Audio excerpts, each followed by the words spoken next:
In the next session, we are delighted to invite Mr. Sudhakar Damodaraswamy. Professor Sudhakar studied at NID Ahmedabad. He now teaches at the School of Design and Innovation, RV University, Bangalore, where he is the program director for two upcoming first-of-a-kind courses, Transdisciplinary Design and Design Futures. As a 30-year expert in the area of user experience design, he loves to evangelize the use of design principles, learning by intense exploration and seeking of value as the end goal of design. Professor Sudhakar has developed a number of frameworks that attempt to enhance the idea of design and its role in the world. He likes to read a lot, grow green things, and dive down in the exploratory rabbit hole of whatever is new in technology. Yeah, a very warm welcome to you, sir.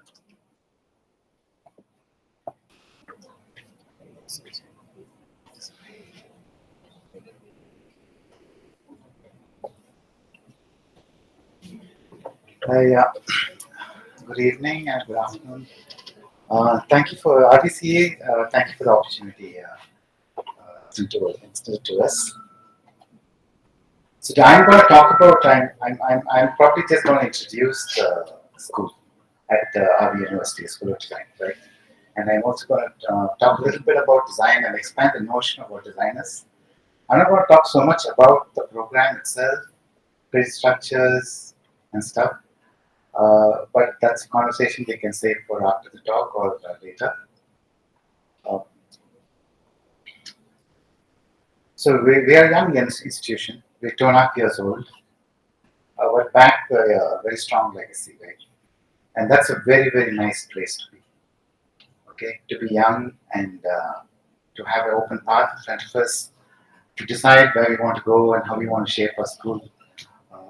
It's a very nice spot to be in. But we do have the backing of the larger trust, which is interesting.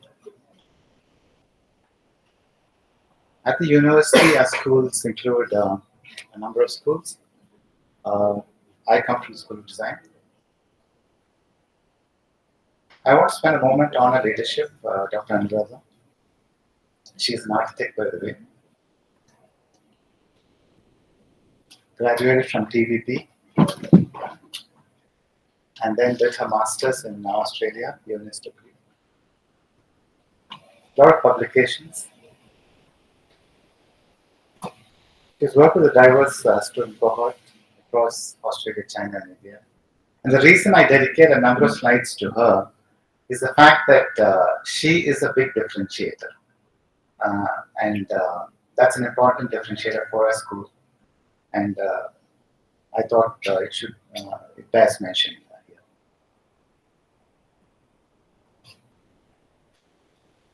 I think about 1/3 of the team members are missing, but we are a very young to old, very cohesive team, enjoying ourselves a lot right now. School USPs. This is the charter we built the school on. It's an expanding charter. We're driven by values, ethics. We put up a lot of emphasis on our values and ethics. We also are influenced by the number of disciplines that exist, are co-located at our location, right? So there's a lot of cross-fertilization and discourse among all the different streams that exist in the same campus. We take the charter very, very seriously, okay? And this informs our school at a systemic and a pedagogic level. And you will notice that we have appended this term innovation to the school, right? Design by nature is innovative, right? So innovation is a strong point, and we consciously embrace innovation both at the systemic and a pedagogic level.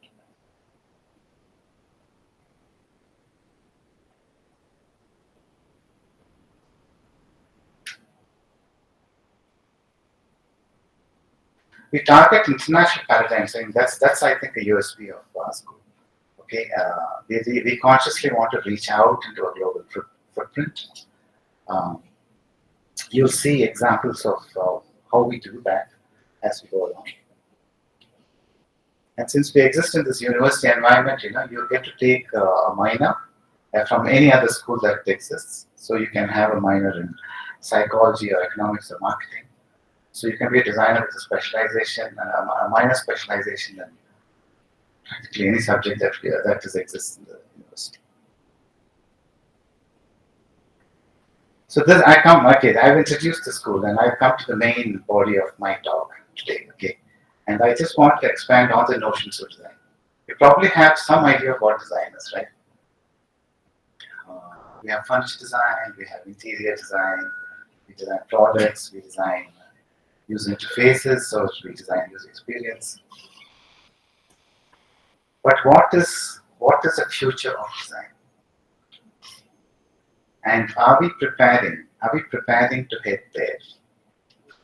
How do we prepare, both as an institution of learning, how do we prepare to go to the future place where design is going to demand, or the world is going to demand so much more of design?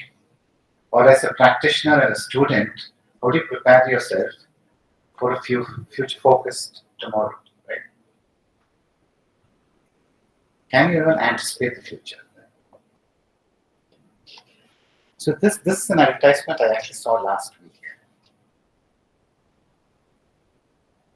So they want a researcher who can research spirituality and condense it to a directive which can guide the design of a museum. Are we ready to do that? Are we equipped today to do this kind of research?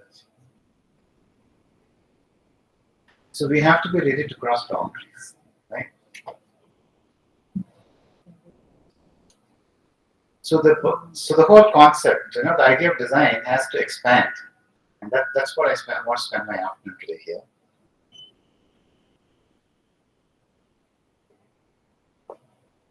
Where does a problem of this nature spring from?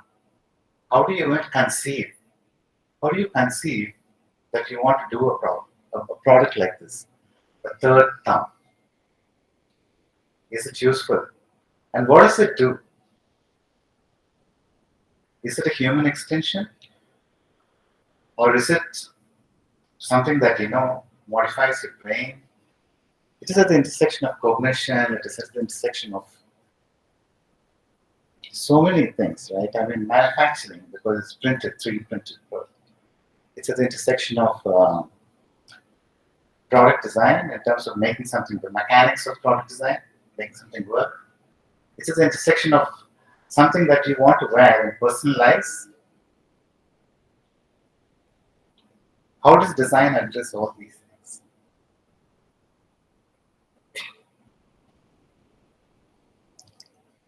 I view sources, that exist right now, okay, and which, see, I think this whole part of the presentation is a statement of fact as well as a statement of need.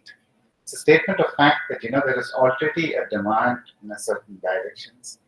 The world is kind of, trying out for interventions in certain ways. And the statement of need that, we need to scale to kind of, meet these demands, right? So does design move out of the studio to a lab? Do we operate at the strategic level? Are we equipped to operate at the strategic level of thinking, of positioning, a problem or an opportunity?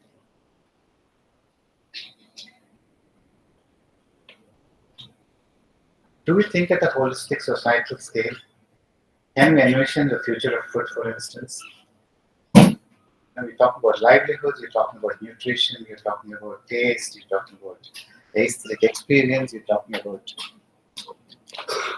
all the constraints that that we want to encounter in today's very what promises to be a difficult tomorrow.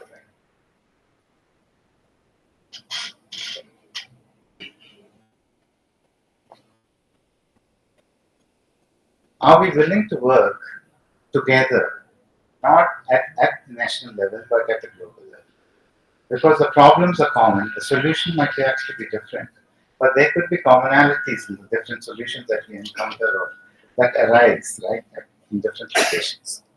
So are we equipped systematically, to enlarge the footprint of design as an entrepreneur or as even a practitioner? How do we plug them into these opportunities? How do we collaborate? How do we find interfaces for working in this manner?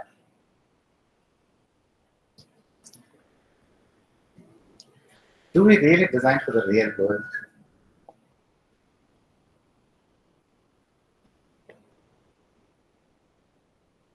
This is just a tailor shop with barrier-free storage done by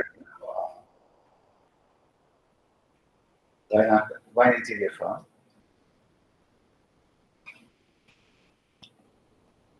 How do we socialize design? At all these layers of needs that exist in our community, rather than be driven by, let's say, market needs. So,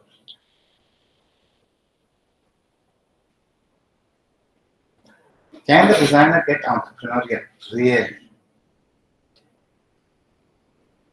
Because you really cannot get entrepreneurial without a huge technology component. Someone asked about code. Now, do I need to learn code? Well, yeah. If you want to be entrepreneurial, you really at least not know. At least you need to know all aspects of code and what software does and so how software operates. So this is actually a student of mine. I'll spend a few minutes on this particular achievement. So suppose you asked yourself a question, right?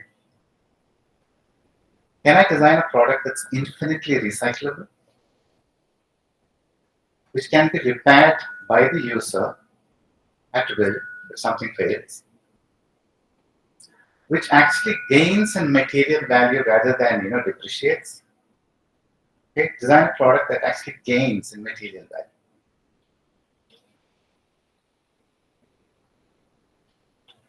I mean, you start off with a question like that. Can you find an answer to that? Because it's infinitely recyclable. Okay, infinitely. You can recycle it infinitely. I mean this. And at the end of all this is carbon positive. This is actually taking away carbon from the atmosphere rather than released any. I'm talking about through the whole cycle of manufacturing. So this guy, Kaushik, he asked himself the question and he found it.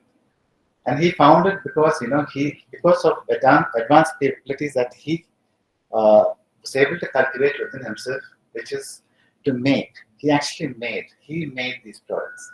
The keyboard, for instance, has 678 components, all made by him with a 3D printer. He could use advanced, like kinematic design because to recycle infinitely, you need to make the whole thing out of one material. So even the spring action that you require is made out of the same material, which is a plastic, which is actually filled with a lot of carbon biochar.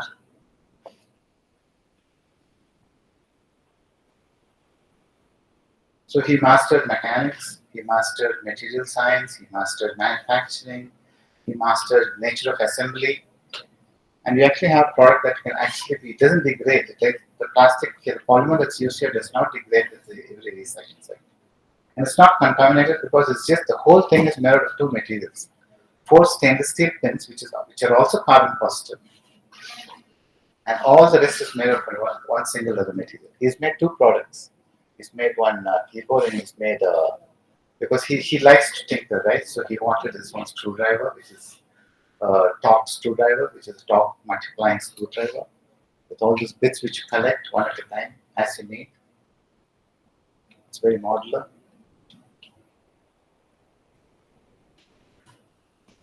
Does design need to get political? What do you say about that? Do we need to get political?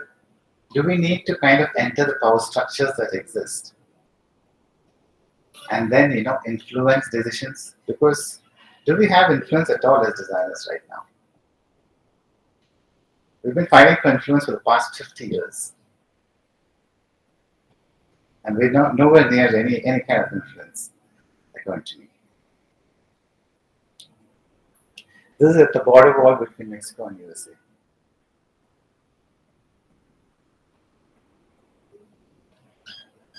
So if you go to the Bill and Melinda Gates Foundation website, they have listed 214 challenges right now available today, this morning. This is as fresh as this morning. It's available right now for you to fix. And look at the nature of the problem there.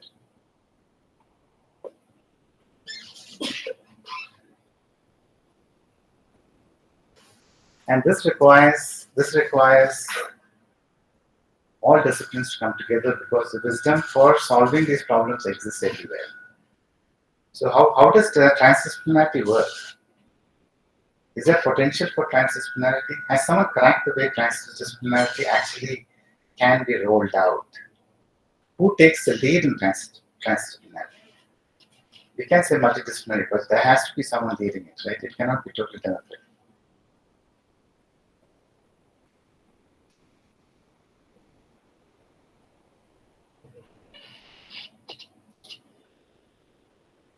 What is the extent? Of course, we always design for the future because every design is something that's probabilistic and adaptive. But do we have foresight into the longer term? How do we acquire this foresight? This is a studio called Superflux, run by an alumni of an ID called Anat Jain, and her agency works. So, do you want to work here?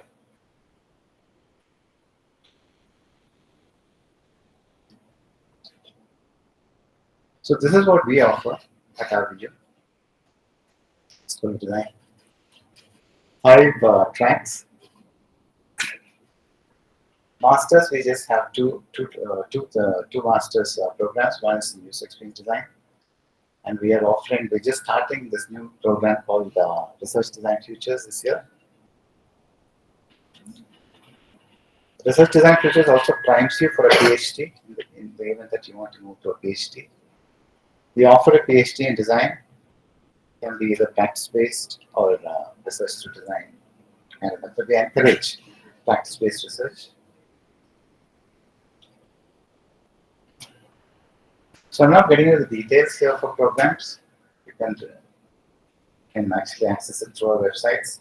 But I think I wanted to really use this opportunity to expand on the notion of design and allow you to reflect on, whether this is a worthwhile direction for you at all.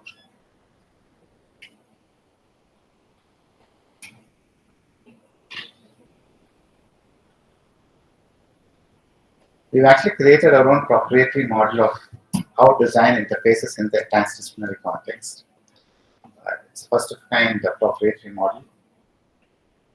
It's an experimental course, and I think we will evolve it as we go.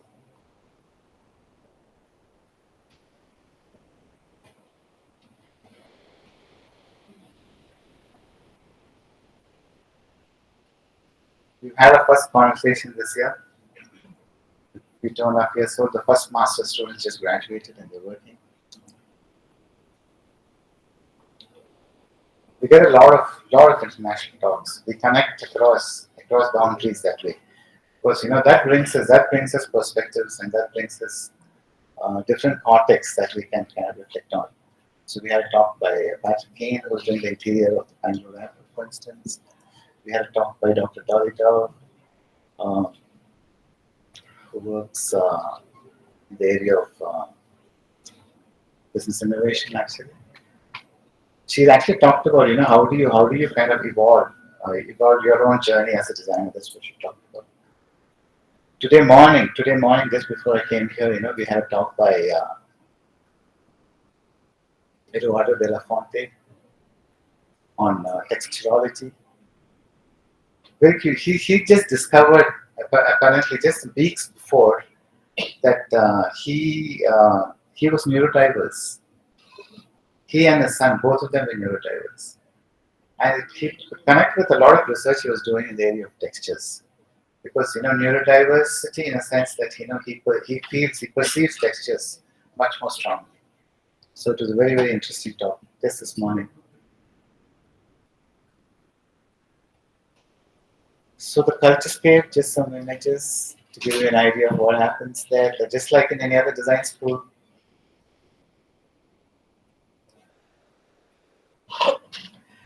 On the right side, it's a very interesting because I'm there. Right? It's a very interesting exercise. The conversation we're having on the right side. How do you authenticate a source? A source to which you go for information. How do you authenticate a source?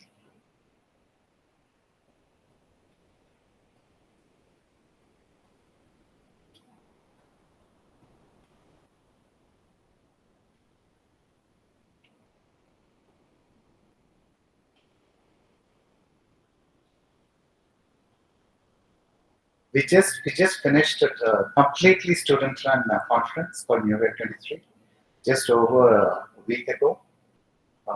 End-to-end, totally student-run.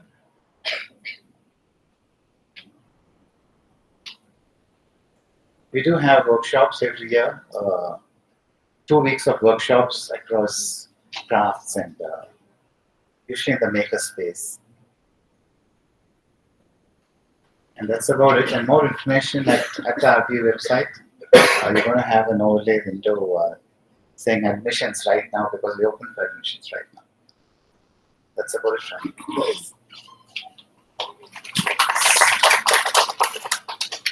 So any questions? And yeah, I can answer some questions.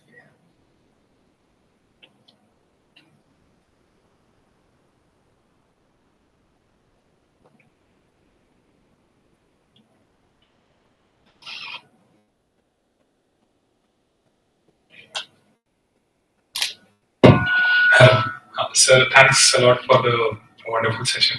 Although I would like to apologize that we'll avoid the Q&A session for now because the next online presenters are already there. And whatever questions are there, we'll mail it to you. Maybe all information on the website, and I hope you seriously consider design because it's a. I'll just finish with one finishing statement. Design is an exciting field to be in, because it is probably one of the only few disciplines which redefines itself almost continuously. If you ask what is design, everybody's got their own definition of what is design. And I've grown through 8 definitions of design in my own career as a designer. So it's a very interesting, very dynamic, very organic discipline to be in. Yeah, thanks.